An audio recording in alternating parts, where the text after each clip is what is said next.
Welcome back to the Hideouts. We are the usual rejects. My name is Neco, aka Prince Productions. My name is Dr. Thick, aka Kevin Lopez. I'm looking at the wrong camera here. Christian. And I'm Christian, also known as APS Entertainment, One Day Entertainment. We got shit. And of course, this is a show where we talk about film and TV news every single week. As per usual, there will be timestamps down below. And today we are talking about Death of a Unicorn. We are talking about Looney Tunes. We are talking about Snow White. We are talking about Daredevil. And of course, we are going to be talking about Mickey 17. So without further ado, let's get started. All right. Christian is very frozen. How's everybody's day going today? It's chilling. Wow. Speaking of chill, so we've got quickfire news for this week. Okay, this week, in terms of quick stuff, Coco 2 has been announced. Yes, not why I don't know what Coco 2 is going to be about. We've got a first look at the final season of Big Mouth. That's still going? First look at I thought that shit was ended. Well, apparently not. Big Mouth tings. Big ass mouth. Roughly. Yeah. I never we also heard got of a first that. look at you never look it up. Big we also Mouth? got a first look at Big Mouth off Netflix. That's a big ass show. Oh, I heard they completely forgot. I thought they were finished a long time ago. Well, nope. They're coming out with their final season.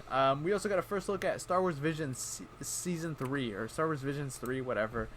Let's see. We also got a first look at Mortal Kombat 2. And there is a ginormous rumor that Colin Farrell will be playing Sergeant Rock in the Sergeant Rock Luca Guadagnino DC film. Yeah. It's a pretty big week for like quickfire stuff, you know. I mean, shit. Coco 2? Fuck are we supposed to do with Coco 2? I don't know nothing, because technically the first one did a great job that doesn't require a second one. But I guess it's one of those things like Trying to milk it. they're trying to milk that shit out, you know, like if it was a cow. Yeah. I wish I was that cow. Oh, hell no. But yeah, moving on from that, we've got trailers for this week. We've got Death of a Unicorn. It is A24's newest film. Did you guys watch the trailer or know about this movie? No, I do not. I literally popped it out right now, dude. I haven't seen one single bit of a trailer of this thing. Like, I see nothing about this thing. It's one of those movies for me that just pops out of nowhere and people expect to fucking like, oh, I don't know nothing about this thing. Like, I know. Christian, did you know about this movie? Yeah, I've seen the trailers. It looks good. It looks like a fun movie, to be honest. It looks fun. I knew about this. I've actually known about this film since before it was made. I knew about it when Jen Ortega, I think the reason they made the film was to get her and Paul Rudd in a film together. I don't know. I just know she got announced like a couple years ago.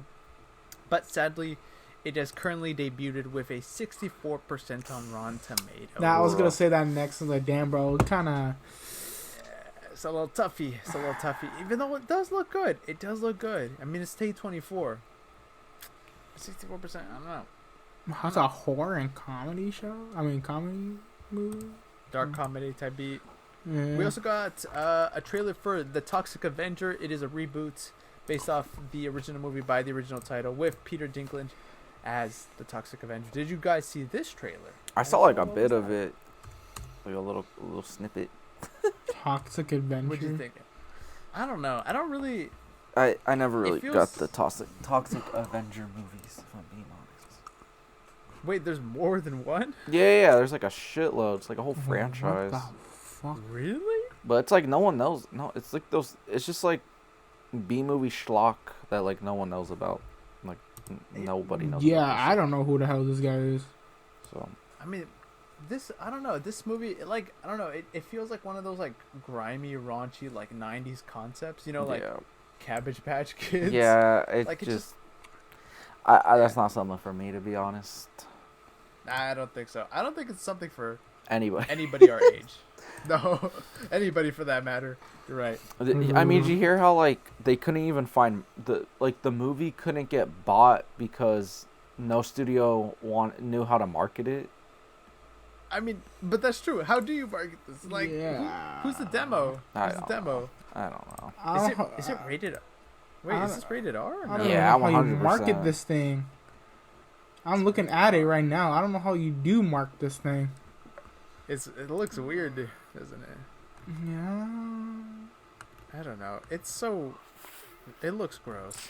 Don't get me wrong, it looks badass as shit. Like I find it kind of badass, but it's one of those things like cool, but why? Cool, but Yeah. why? I don't know. Aye. I don't know. But yeah, we can move on from that. In terms of normal news this week, we have gotten a big update on the Looney Tunes franchise. So obviously, as you know, last week Ketchup Entertainment bought the rights to the new Looney Tunes movie. They literally had like a day to promote the film, and then the day came out, like the day after it came out in theaters. And it was a big deal because, well, like obviously Warner Brothers sold off this movie to them because they don't care about Looney Tunes, which we're going to get to that more in a second.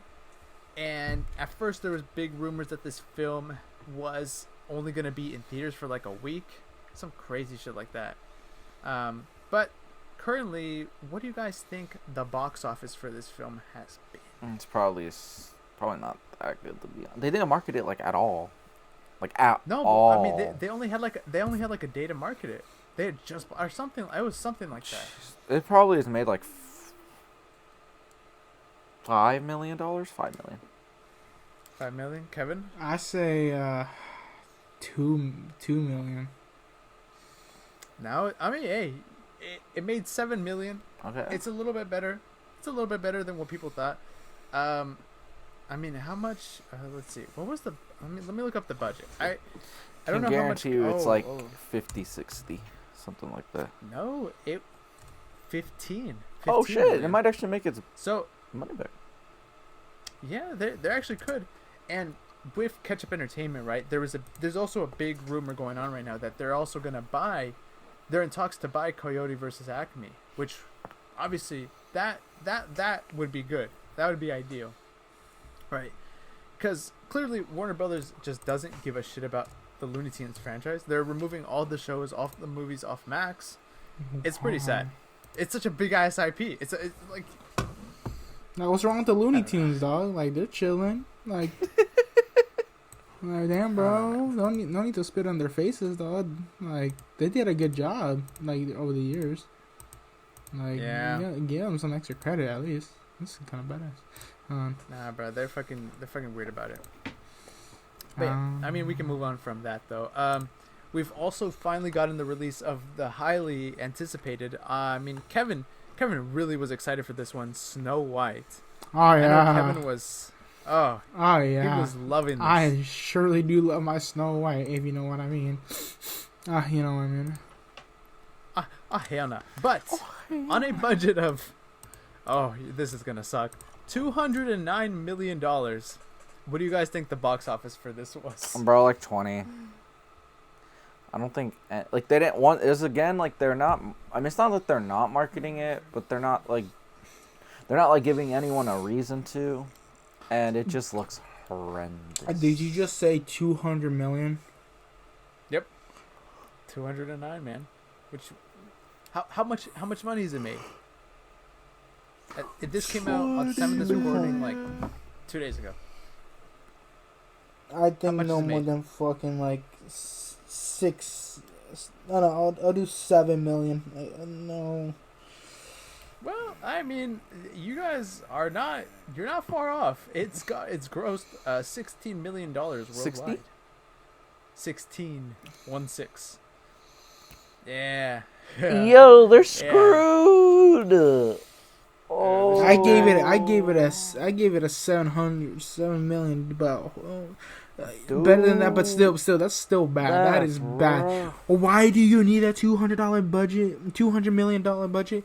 You don't need that For a much, movie dude. that looks, You don't need that fucking much. Gal Gadot, it probably costs like 150 million. I don't know. You don't need that Also, much for a movie. The criticism has been the same across every review that Rachel Zegler is pretty good in the film. She actually does a great job, but that Gal Gadot is the most stale version of Maleficent. No substance there. Oh my Nothing. god. Yeah, it's tough. It is tough for them. It's at 44% of Rotten Tomatoes, dog. Oh. Bro, Mark It's Webb only- can't catch a break, bro. Bro, 44. it's because he's only taking jobs that like he's not even directing. I know he needs to, bro. Think about it. I don't even think he directed anything after Amazing Spider-Man 2. I might be wrong, but now I'm gonna Google it. Wait. But like, out of like the 4 movies that I know of he's done, 3 of them have just been like him getting butt fucked by a studio. Oh, no. Dude, what even happened? Because everything pre-TASM 1, he was so good, dude. He had so much potential. No, he did that Sorry. one movie called Gifted with, Chris Evans. I heard that The one was that's alright. I mean, it's got a 73% on Rotten Tomatoes. I never watched it, but I heard it was alright. The Only Living Boy in New York. Did he direct What's that? that one? He directed that. 33%. 33%. Okay. Damn. Still love He's 500 making Days of Summer. Drinker. 500 Days of Summer is such an amazing film. That is bad. Wow, this is tough. This is tough for him. This is tough. I'm telling you, he needs shit, bro. He needs a smaller budget and he needs creative control. That's what he needs. Yeah. But yeah, moving on from that. Hot damn. We got a bit of news that I'm actually fairly excited for, considering the state of the franchise, which is that a live action. I don't know why I had to emphasize live action. A new Power Rangers series is in the works in Disney Plus. Jonathan E. Steinberg and Dan Schutz, who recently did Percy Jackson and the Olympians, will serve as the showrunners. I'm very happy about this. I love Power Rangers. Which Cross also it over says with a that lot team. about this. Hell nah, not with that attitude. What else do you want? So, more Power Ranger stuff, huh?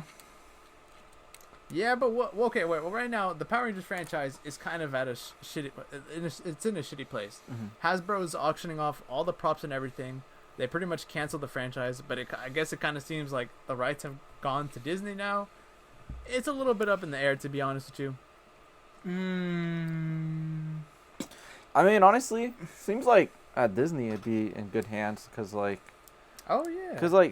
I mean, the show's known for like being stupid low budget, but like, there's an actual like humongous fan base. Like, imagine that show with a fat ass budget, and Bro, like, shit could be good. they could make something like fucking badass. Like, honestly, like, bump up, you know, bump up the the reason choreography fights.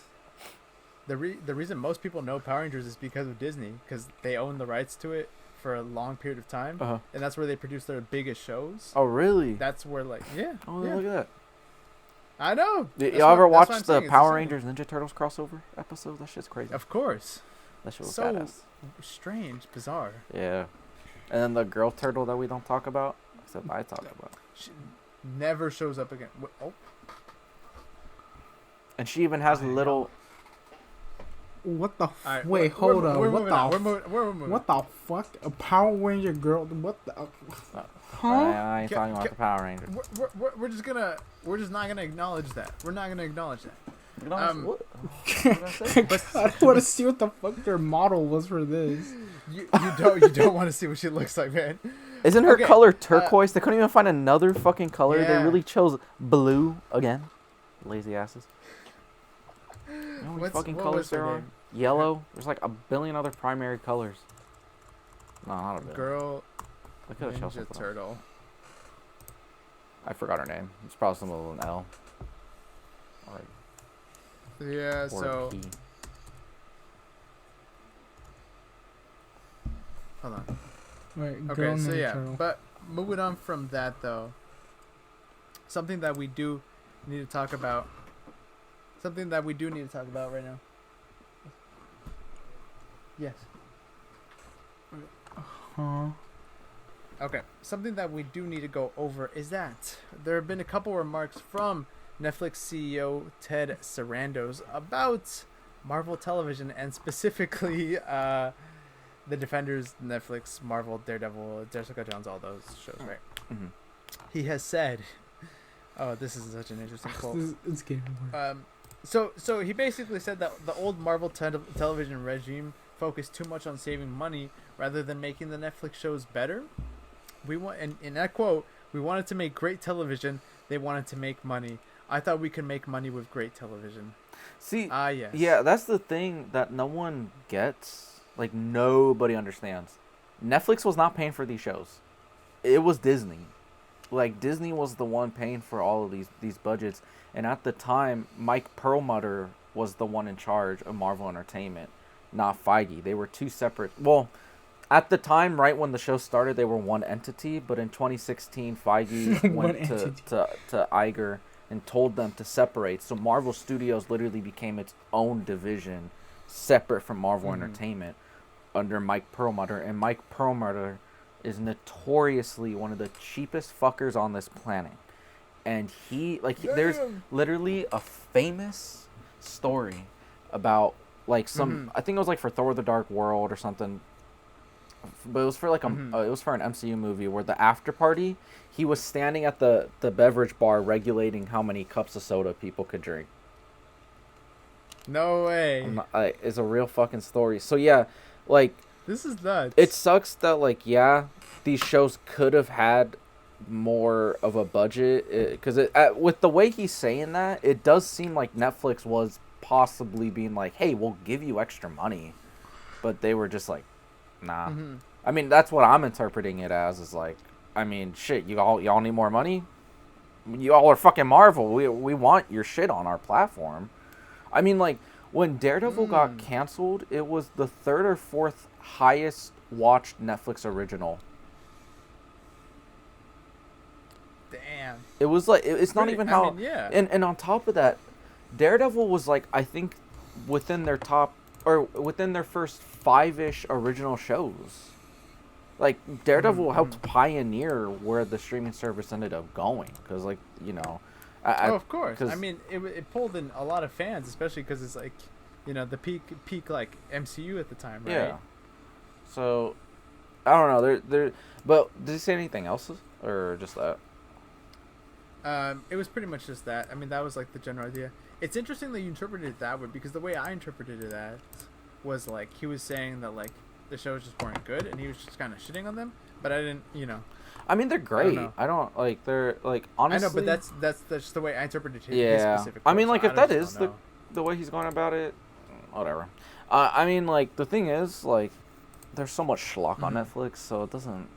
Oh, of course. I mean, they just buy everything. Yeah. They buy anything and everything. I don't know. But the thing with those shows is, I think, honestly, the reason why they are so good is because they were so cheaply made. Because the restraints on the budget really forced them to hone in on the writing and get creative with it. I think that's honestly why the shows were so successful. So, yeah, is there some iffy CG here and there, or they couldn't go for giant spectacle? Yeah, but that's not the point of those shows. Those point of the shows were never like when people say Defenders is overwhelming. Yeah, they're the street level shows. Yeah, they're the street. Like, I do not find a Defenders underwhelming. I find it exactly what it was fucking supposed to be. And, like, if you're going in there expecting them to fight the Shatari too, like, you're not understanding what these shows are trying to convey.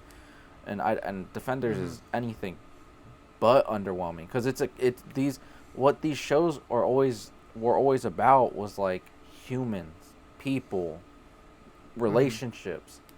I mean, like, I always go to that one scene in Defenders when Luke holds the mom after all her kids are dead. It's like, that's not something you're gonna see in that, like, an MCU proper film. Like, that's not, like, but because it's TVMA, the budget's really small, they have to focus more on these character moments. You get really impactful shit like that. But, you know, I mean, and obviously the turnout is what the turnout is. People love the shows, right? Yeah. Obviously, it's developed like a cult classic. Now people complain that the shows are too high budget. Exactly. So exactly. Just the natural way of the game, I guess. Right, like, we are halfway through Born Again right now. The original series, with a $30 million budget for the season, looks, I'm not even joking, like 10 times better than what Born Again looks like. So what it really comes down to is creativity and passion. That's my piece on the subject. Yeah, and passion for the fighting scenes. We can totally tell how much passion they put in there. Yeah, like Born Again's incredible, but like that Bullseye Daredevil fight, ugly as fuck, horrible. That fucking lengthy ass kick, bro. Bro, rubbery ass people. I mean, like that. No, but I think, there. I hate that. There's somebody else who's pretty passionate. I mean, they're actually passionate in a very bad way, and that's Jonathan Majors. Yep.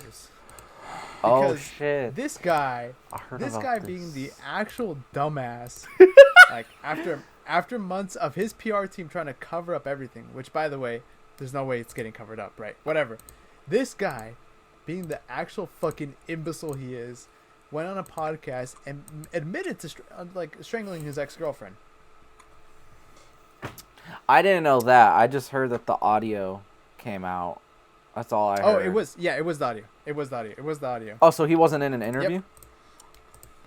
I thought it was an interview. So it was like a podcast release, the audio? That's what I thought. Because I know okay. I know about the audio, but then I also saw a podcast clip. I thought they were the same thing, but apparently not. Where he was bad mouthing Robert Downey Jr. Yeah, but this guy, he's a fucking idiot. I mean, what do you say? What's going on here? What's going on here? Well, fuck that. Dude, that dude seems psycho for real. From like, you remember when no, he is. all those people were coming out talking about like his behavior on sets or when they went to school with him? Like, that dude's a fucking psycho. Bro, this guy was at the pinnacle of his career. He literally... But I guess it doesn't matter because he was always a shit I know. face. It's like within like a year or two, he could have been like a real A-lister. Like, he is one talented fucker. Like, he is insane. Yeah. Like, but why the fuck? It's scary how good of an actor he is. I know. Like, this guy really could have gone down as one of the greats. But, it is what it is. I mean, like, the thing is, it's not shocking because it's just like everyone in Hollywood's evil. Like, think about how many good people there are in Hollywood. There's probably not that many. It's the minority, right?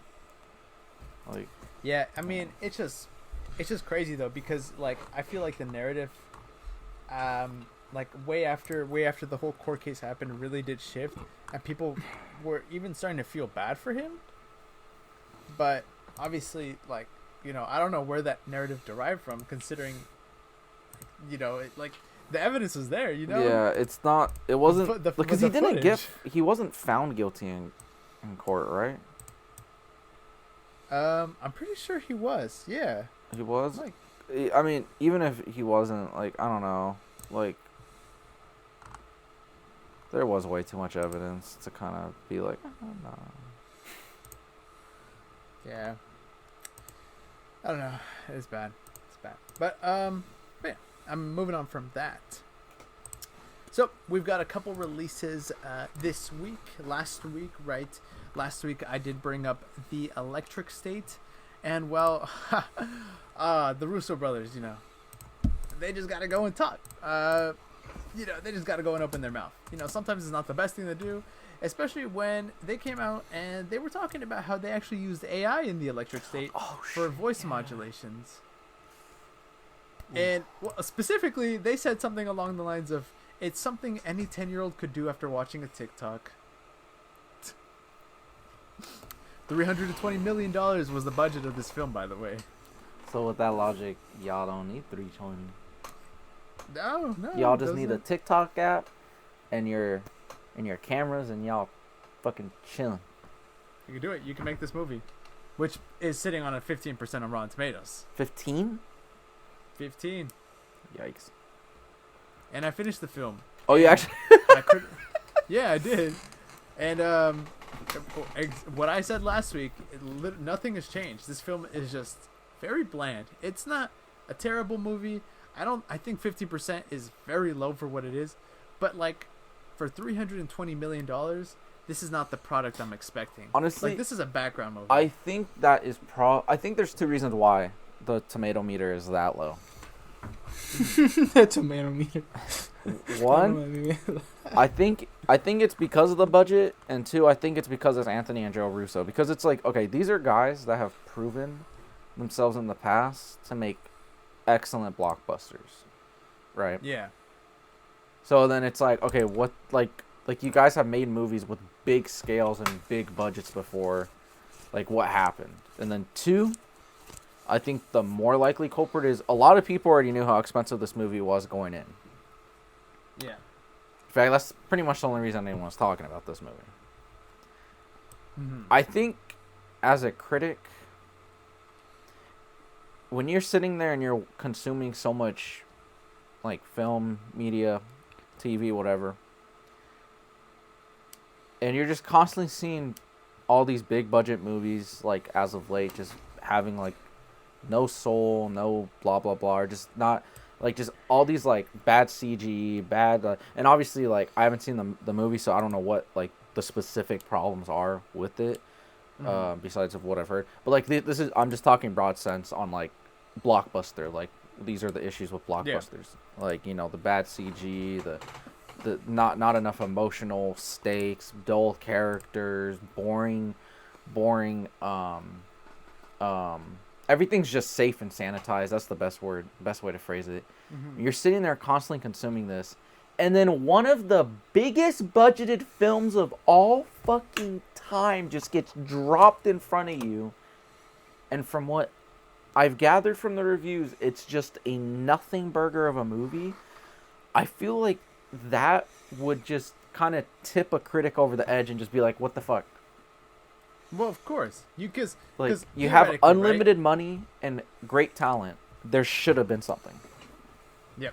Theoretically, you could watch this film and go, okay, that was just an alright film, right? Like, you think nothing about it. But then you look at how much it costs and you're like, okay, where was that? Mm-hmm. There's no quality here. It's fucking dog shit. And see, like, and then, like, funny enough, because we're seeing that with Marvel. Because it's like, like, people have just gotten so fed up with it was fine or it was okay, but it could have had... People are just like, oh, fuck this. I don't fucking care. Like, I don't care. Where's the money? I don't know. But that's why I think it's also important to support smaller films like that of Novocaine, which has also released. And currently it is sitting on a Rotten Tomatoes score of 87% and with a budget of $18 million. How much do you guys think it has currently grossed? I actually think it's made 30. I have a feeling. Oh, wow, okay. 40. That'd be crazy. All right, buddy. It's only made $15 million. But it'll make his money back. I have a feeling. Good word of mouth. That's hopefully. I mean, it came out 2 weeks ago. Hopefully. Did you watch the film? No, I was gonna watch it this Tuesday, but then I forgot about it. So I think I'm gonna watch it. I know. Okay. So next week you'll talk about Novocaine. Okay. But yeah, I just wanted to bring that up because it's a pretty interesting film. I might go check it out too. But another film that also came out this week that is actually didn't come out this week, but that is very interesting, is that of Mickey 17, which I did watch myself. Fuck. And currently, what do you guys think the box office for this film Pretty is? fucking bad. It's probably like, that one's probably 30. I say 40. Well, it's 94 million. What the fuck? Dude, the internet, bro, film Twitter, film internet, film communities are going crazy about this film. There's been a couple of scenes that have leaked online that people have just turned into memes, and I feel like that really pushed the film over the edge. But yes, I did have the very fortunate chance to go watch this with my girlfriend, and I gotta say, it's a pretty good film. It's, let me see, what is Rotten Tomatoes telling me that this film is supposed to be? This film has a Rotten Tomatoes score of 77%. I'd give it more like an 80s, like an early 80s, 82, 83, something like that. But in terms of the film itself, I did thoroughly enjoy it. It is not what I was expecting. It is definitely a classic Bong Joon-ho story. Not necessarily in the way that, of something like Parasite. I think this is something that, like, is more in line with like one of his older films, like Okja. Like, it is a very melodramatic, kind of cutesy, gross, weird film, and it's pretty good. It's told from the point of view of Mickey. Can I go into spoilers or no? Yeah, you know, spoilers. I don't know. Kevin, spoilers? Go for it. I'm probably gonna forget. Okay. So basically, Mickey 17 is this expandable guy. Obviously, I mean, you guys know the main premise. Like, they just duplicate him, they use him for missions, they kill him, right? He survives. They duplicate a second version of him, Mickey 18. And one thing that they established in the film is that with each version that they duplicate of him, what they do is he dies every couple months, but every week they download his memory into a system so that when he comes back, there's not like a big like time gap difference, right? But each one has like slightly different things because they're not going to come out like one for one, you know. And so Mickey 18 is more adventurous and kind of crazy, and it mostly takes place on a ship in this one planet that they're trying to like colonize, and it's about like basically this dictatorship was what kind of I gathered from it. I don't know if dictatorship is the right word, but basically what it is, it's this faction and they want to colonize this planet, but in terms of expandables, it's illegal to have multiple copies of a human alive, and so it's about that. Now, the biggest criticism that I've seen for this film, and we kind of briefly went over it last week, is that the back half of the film drops it, right? That the first half is really good, and the back half kind of dies down. Mm-hmm. And it's not necessarily as bad as people make it seem, but I do think that the back half is weaker than the first half, because the first half of the film is told out of order, and so you're starting with what is essentially the middle of the film, but Mickey, you know, is narrating the story, so then he goes back in time, and you jump back and forth between those two settings, and it gets pretty interesting. The issue with the back half of the film, though, is that just to set up some context, basically what's happened is they're going to kill these two Mickeys, and they're on this planet, and the aliens are aliens, you know, the natives of the planet. They've captured one of their species because they're going to kill it too. It basically becomes a whole dilemma, and they're trying to figure it out from a moral perspective about what to do.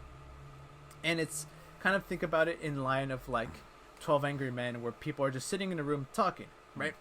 There's a lot of stakes, obviously, but it gets kind of wacky and goofy, and then you're kind of like, okay, when is this going to end? When are we going to get to the final part? And that's what ends up happening in the film. With that being said, though, it is a great film. I think it's definitely a great watch. It's not like the best movie of the year or anything like that, but I think it is a cute, fun little watch, and people are going to enjoy it. And Robert Pattinson, bro, this guy is an actor of actors. This guy, you would not take this guy for being Batman or Edward or any of the other roles he did, because he is just such a great actor.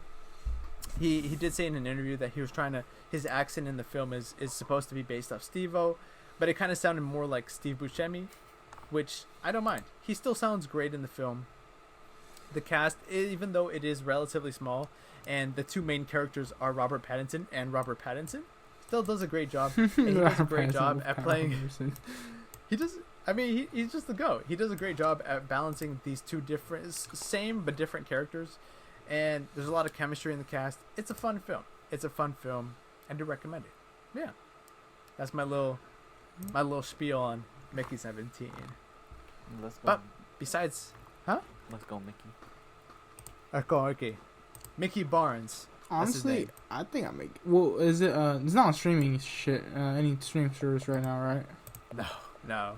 All right, so No. I guess I'll probably Barely do is did. a $5 Tuesday. I guess.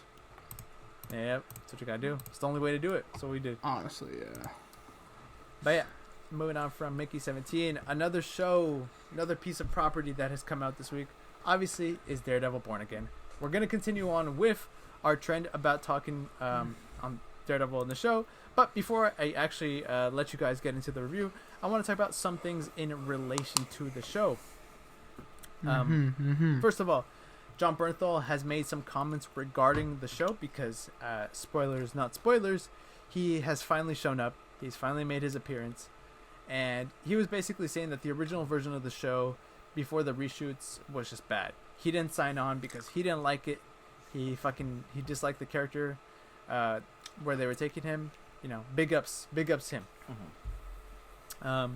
A couple other things to note is that, let's see, we gotta look at the black suit in season 2 of Born Again. Like, been some without him having a robot. Yeah.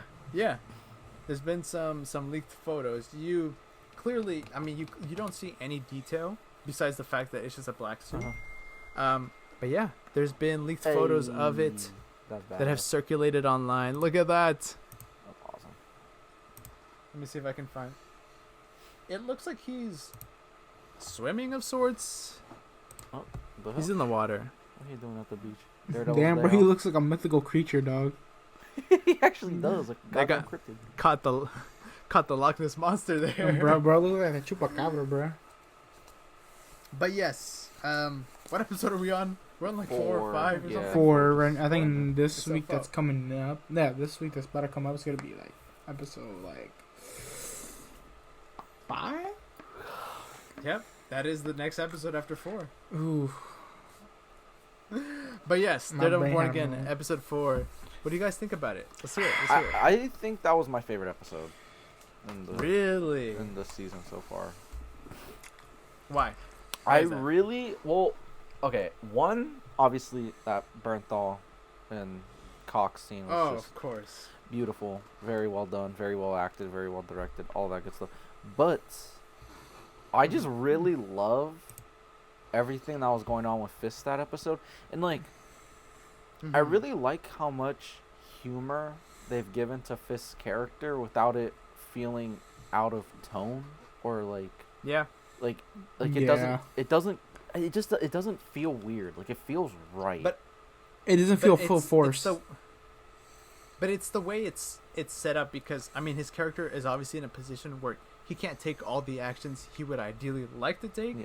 And I think that's what makes it funny, is that he's always on the edge of exploding. Yeah. He could chop a guy's head off like nothing, but obviously it wouldn't be a good look for him, would it? Yeah, and it's just crazy how well D'Onofrio plays it, because like there's that smash cut to him having a meltdown going, "Garbage mayor," and you're laughing, but then the second it pans away from him to the people, you're not laughing anymore. You're like, oh shit. Like it was meant to be funny, but they were able to transition into it being serious like that. And you knew it was time to be serious. Like, yeah, you had your little giggle. It was funny, but like the immediate, like the editing, the act, I don't know what it is per se, but like the way they directed those scenes and pieced them together, and the editing, like it's just insane how well they've been able to incorporate humor into his character in such a natural way. Like when like Vanessa was talking about like the guy's hands or whatever, and you just saw him like it was funny, but like the violent undertones were still there. Dude, and you couldn't you know, like the anger, the rage, the I want to fucking kill that guy, like all of that, like it's still there, but like, and it doesn't compromise that, but it's just such a humorous moment.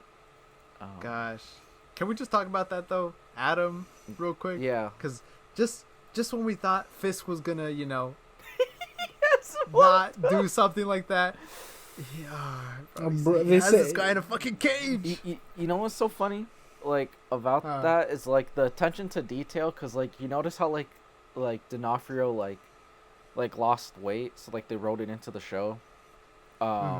And at the beginning, he's just eating an egg white omelet and 1 asparagus. Like, it's a super tiny meal. But then in that moment, when he's, like, going back to, like, more of the Kingpin persona, he has that it's like fat-ass fucking, like, sausage pasta. Like, and it's just, like, just this gluttonous just meal where it's just, like, it's such a clever detail that they put there. Like, just using the food. I love it. I mean... Yeah. That was really cool. He's totally gonna kill him. I'm surprised he's not dead already. Yeah. Bro, dude, I knew it was gonna be bad when they were with the therapist, right? And Vanessa was like, she was just talking about him like he's like this like angels sort of a from heaven. man. Angel that came Oh, from his, heaven. Like his She's like- luscious she's like- hands and the Oh, bro, Oh, that's his that's hands. Robin just talking the about. big hands touching me. I'm like, oh no. And, Oh. then Wilson's like, oh, dude, I'm gonna fucking murder this guy. No. You get. I literally No. sensed the fact that he wanted to fucking snap. You know Of who I'm course. scared is He- gonna die? Daniel, Oh. the little assistant. No. He probably will die. I'm To gonna be fair. be so pissed off because I love his character so far. He's just a little chap. Dude, He's a little funny- I thought little he was funny gonna boy. get murked. The fact that he was like, yeah. dude, I thought he was gonna get murked because he was like looking at him, but it's the fact that it's like he owned up to his shit, and the fact that he was saying like he was willing, he would be like, if you want to fire me, go ahead, do whatever you want, dude. It's like I get it. The fact it's there's no, he was like literally With he Fist, there's no buttered, such he thing kind as of buttered firing. up Fist. He kind of like weirdly Well, butter up fucking permanent Fist to the vacation. point of like you're right, I fucked up. I'll take ownership of it. You can fucking kill me if you want to. Go, I don't care. Like it's technically true. And Fist was like, like you're okay with that? I'm like, yeah. I'm like, oh. Yeah, but then he was like, nah, you're good. But if you ever do it again, I'm gonna kill you. In a weird way, I feel like Fist really wanted to deal so bad right there. Like it was so in there. But I think since he kind of said like, you can kill me if you want. I don't give a fuck. Like it's true, rightfully right. So it was like, I feel in his brain going like kind of confused him for a little while, but still wanted to do it. mm-hmm. I feel like it's like, And then of course, no, what do that. there was that beautiful scene with John Bernthal and Charlie Cox. Oh my gosh. Where's Foggy, man? Foggy's got life? Has he got life? Now let me fucking. Bro. Dude. Oh my god. Dude, that shit hurt, The man. fact that what's it called, fucking Matt Murdock fucking punched him and goes like, I'm sorry, I deeply apologize. Yes. This little. He's like, I know.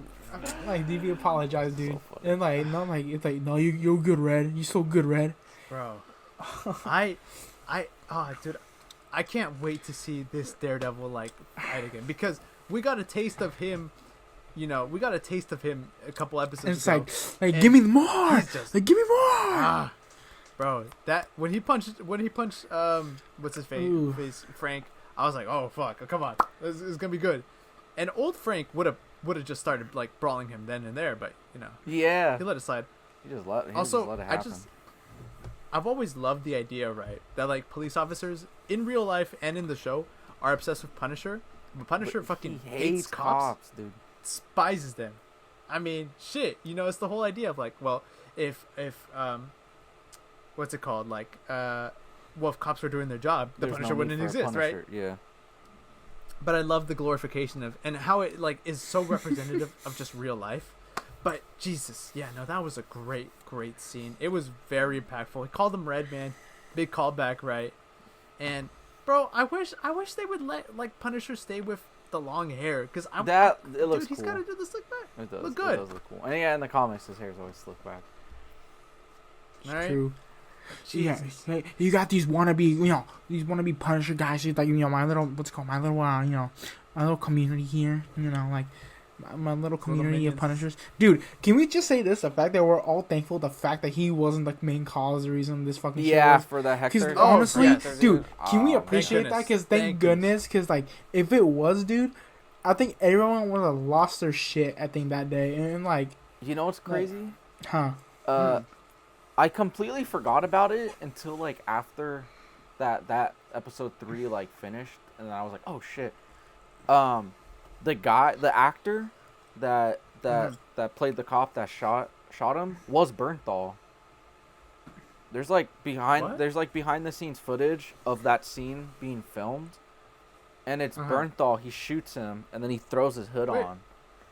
But the implication is that it's not him. It's in the not show, though. him, but like it's not him, like in the continuity and context of the show, but like on set, the actor Yeah, it portraying that was- cop was Bernthal. But the thing is, part of me thinks that the original plan was for it to be Bernthal. I don't know because I like mean- the way the scene was shot was like Yeah. his face, like his whole It was head, like- it was it like was blacked all out. visible. and he kills him. Then the camera pans towards him, and then he puts the hood on. Whereas like in the final version we got, his hood's already on. It stays on, and then you don't see the face. The logo, right? Yeah, so like I don't know, like that would have been crazy if that was the original plans. That would have been fucking horrendous because that was before they did the reshoots. But then obviously that raises even bigger questions about like why the whole why, unless there was like some kind of like version of the script where he was working with like Kingpin or something. I don't. Also, can we just congratulate the entire team of Born Again for being able to use like half of an episode of other episodes to create their episodes with their footage and their writing. Yeah. And it is fucking the only episode I could tell was episode 2. And even then it was just for like a scene or two. But like so far the entire show, I could not fucking tell what was new material and what was like old material. I mean, old material. I feel like this is all the writers and editors. Yeah, right? Fucking seamless. Like incredible. Like I just blows my mind how well they were able to rework everything in such a short time. And I know pretty much after this episode, I believe everything else from here on out is gonna be like original stuff from going on. Goodness. But the first 4 episodes, like from what I was looking at interviews, the episodes 2 and 3, everything that was original footage for that show involving Hector was all one episode from which was gonna be the pilot, and they split that into 2. Oh wow! You couldn't even tell. Couldn't fucking tell. It's fucking flawless. That's interesting. And then the actual pilot we got is entirely new. Like that was like brand new. For brand new. Yeah. Like just the way they've been able to save it. You know what? That's good though. You're right. Like you said, they saved it. You know, they were able to take what they could, reuse it, right? And obviously, why would you film it from scratch if there's good stuff? And if this ends up sticking the landing this season, imagine how much better season 2 is going to be now that they don't have all those constraints of having to be like, okay, well we got to rework it. Now they're just like, okay, we can continue the story the way we want to do it. Like, I'm excited. We got leaked photos of a particular woman on set. Actually, who? You didn't know? I didn't know. Oh my goodness, Christian, you're out of the loop. I don't even care about spoilers. Who is it? Who is it? It's Deborah Ann Wool. She's back. And she has red hair. The hell? Oh, wait, that's actually her hair color in real life. It's like a dirty red. Like blonde, dirty blonde red thing. I don't know. Look. I want to see. Yeah. So, obviously, we've got the black suit. We've got Matthew Lillard. We've talked about that for a minute here. Look. It's an okay photo. Red. What the fuck? Yeah. Yo. That's a wig though, for real. Bro, she's gonna become like yo red. It's a wig for sure. Maybe she's like with the shades. Maybe she's like on a recon mission with him. They're in disguise. It could be. Because like he's not even wearing his. I've seen set photos of him like without his glasses on, with just the hoodie and sweatpants, just running around. So maybe they're on a mission. I really hope she's in the rest of like season 2. Like they bring her back as like a main character. I hope so. I hope so as well. But yeah, and my defenders need to come back. Yes. Not by the end of season 2. Right in it. That was the other thing. Oh man, I totally forgot to bring that up this episode. I only got like a couple minutes left. But basically, there's a big speculation about how in season 2 they haven't explicitly said the defenders, but Daredevil is gonna group together some characters to fight against the Kingpin and make a little team of his own. Which in the Devil's Reign storyline, it's the Netflix versions of the Defenders, and like Ben Reilly Spider-Man for some fucking. Yeah. Oh no, they're gonna put Ben Reilly in there. Oh, yeah. But yeah. So we have a copy clone of Spider-Man. There he is. Guys, Kevin, they're outside. Marvel said.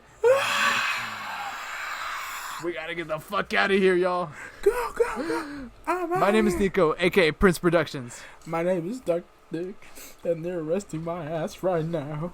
Yeah. My name is Chappie, also known as APS Entertainment, and we gone, and the entertainment's gonna be gone. We're leaving out. We'll see you guys next week. See ya.